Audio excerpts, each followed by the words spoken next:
Mga kabrigada, sa Lunes na nakatakdang buksan ang sesyon ng 20th Congress. Si Senate President Jesus Escudero nagsagawa na po ng inspeksyon sa loob ng Senado. Para sa kabuang detalye, Brigada Ann Cortez, i-brigada mo.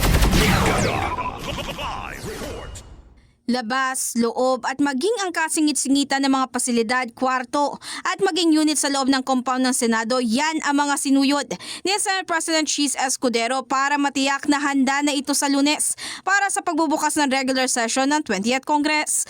Base sa video, ilan nga sa mga inikutan ng senador ang session hall, hearing rooms at maging ang parking lot kung saan kapansin-pansing makikita ang paglilinis ng ilang individual dito.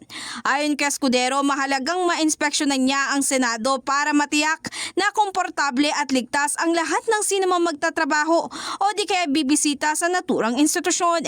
Nitong Lunes, maalalang isinagawa na ang unveiling ceremony sa Legacy Wall kung saan makikita ang mga murals ng mga senador na siya magseserbisyo ngayong Kongreso. Ito ang gumagatawan sa ika-20 Kongreso kasama yung mga bagong papasok na kongresista sa parte ng Senado.